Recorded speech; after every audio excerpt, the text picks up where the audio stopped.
तो आज हम करेंगे expected questions in business organisation and management. तो ये आपका दूसरा पेपर होगा, ठीक है। तो इसमें जो इम्पोर्टेंट क्वेश्चन बनते हैं थ्योरी के, ठीक है, तो जो एग्ज़ाम के लिए ज़रूरी हैं उनको हम लोग कर लेते हैं। लेकिन आपने क्या करना है, जितना भी सिलेबस है उसको ज़रूर कवर करना है। ये नहीं है कि कुछ क्वेश्चन आपने छोड़ दिए, ये आपको सिर्फ जो इम्पोर्टेंट क्वेश्चन है वो बताए जा रहे हैं जो कि एग्ज़ाम में पूछे जा सकते हैं, ठीक है।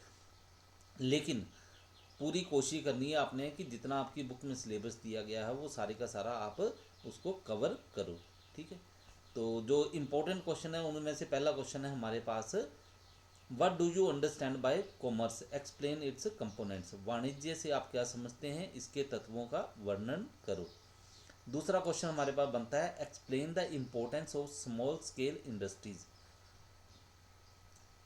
छोटे स्तर के उद्योगों के महत्व का वर्णन करो या लघु उद्योगों के महत्व का वर्णन करो।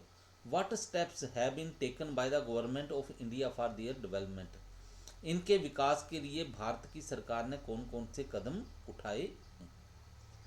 तीसरा क्वेश्चन है हमारे पास, what do you mean by liberalisation. उदारीकरण से आप क्या समझते हैं। Explain its measures. तो इसके लिए कौन कौन से कदम उठाए जा रहे हैं, ठीक है। नेक्स्ट है आपका fourth question, what do you mean by globalization, ठीक है। भूमंडलीयकरण से आप क्या समझते हैं, ग्लोबलाइजेशन से आप क्या समझते हैं। Explain its measures. तो इसके उपाय बताएं या फिर इसके लिए कौन कौन से कदम उठाए गए हैं। नेक्स्ट क्वेश्चन है, explain various types of outsourcing services. सेवाओं के बाहमकरण की कौन कौन सी किस्में हैं, उनका वर्णन करें। नेक्स्ट क्वेश्चन है, one man control is the best in the world if that man is big enough to manage the whole show, explain. कहा गया है कि विश्व में एक व्यक्ति का नियंत्रण सर्वश्रेष्ठ है यदि वह व्यक्ति इतना काबिल है कि सारे के सारे लेन देन का खुद प्रबंध कर सके। इसका वर्णन करें। नेक्स्ट क्वेश्चन है, व्हाट इज पार्टनरशिप डीड। साझेदारी संलेख क्या है। Explain its main contents. इसके मुख्य तत्व लिखो या इनके तत्वों का वर्णन करो। नेक्स्ट क्वेश्चन है, what do you mean by cooperative organization. सहकारी संगठनों से आप क्या समझते हैं। Explain its main features. इनकी मुख्य विशेषताओं का वर्णन करो। नाइन्थ क्वेश्चन है हमारे पास, what are the factors to be considered while starting a business. एक व्यवसाय को शुरू करते समय किन किन तत्वों का ध्यान रखना चाहिए।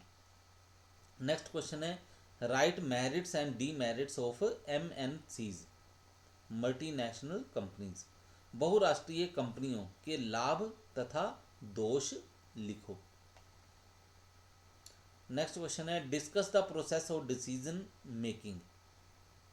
निर्णय लेने की प्रक्रिया का वर्णन करो या निर्णयन की प्रक्रिया का वर्णन करो। ट्वेल्थ क्वेश्चन है, डिफाइन ऑर्गेनाइजिंग। संगठन को परिभाषित कीजिए। Discuss various principles of organization. संगठन के विभिन्न सिद्धांतों का वर्णन करो। 13th क्वेश्चन है, एक्सप्लेन मैट्रिक्स ऑर्गेनाइजेशन। मैट्रिक्स संगठन का वर्णन करो।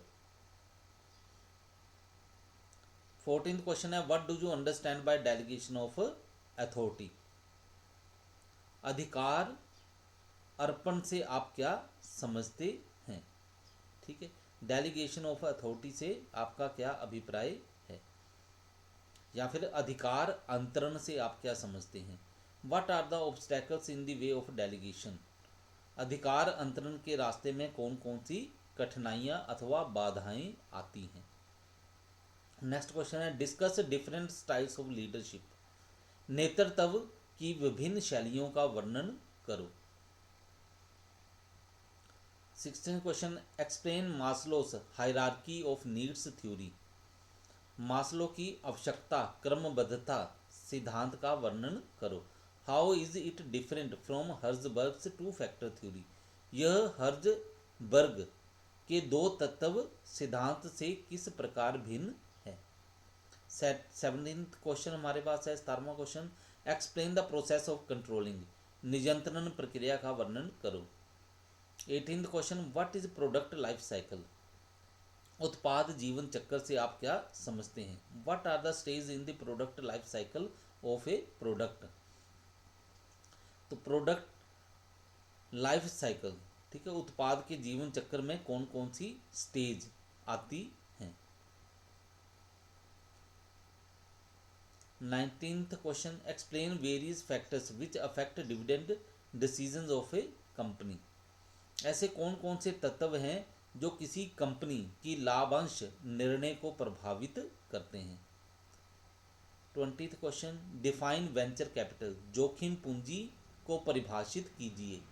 Explain its features and various types, इसकी विशेषताएं तथा विभिन्न किस्में लिखो।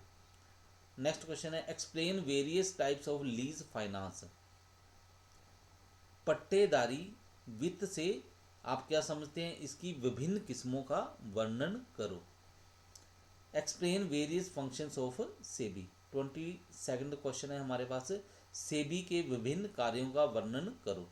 Stock exchange board of India के विभिन्न कार्यों का वर्णन करो। एक क्वेश्चन आपने और कर लेना, वो है कि ई कॉमर्स के ऊपर लेख लिखो, right an essay on e commerce.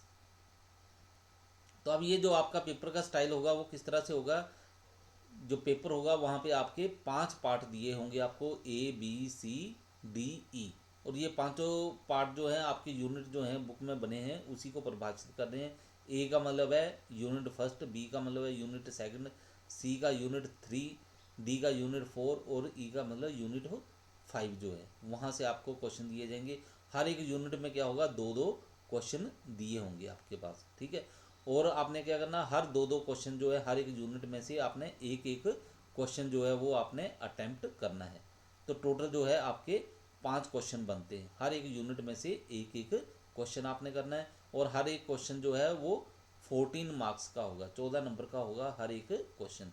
तो 5 क्वेश्चन जो है आपके 70 मार्क्स के बन जाएंगे, तो 70 नंबर का आपका पेपर हो जाएगा और 30 नंबर की आपकी इंटरनल असेसमेंट होगी। तो टोटल मार्क्स जो आपके लगेंगे वो 100 में से लगेंगे, ठीक है। और एक वैसे बात आप नोट कर लो, जो भी आपका प्रैक्टिकल वाला जो सब्जेक्ट होगा उसमें जो रिटन पेपर होगा वो आपका 50 मार्क्स का होगा, ठीक है। 30 नंबर की इंटरनल असेसमेंट होगी और 20 नंबर जो है प्रैक्टिकल के होंगे। और जो थ्योरी वाले सब्जेक्ट हैं, ठीक है, जिसमें प्रैक्टिकल नहीं होगा उसमें क्या होगा, 14-14 नंबर के 5 क्वेश्चन आपने करने हैं, टोटल 70 नंबर के क्वेश्चन और 30 नंबर की आपकी इंटरनल असेसमेंट होगी, ठीक है।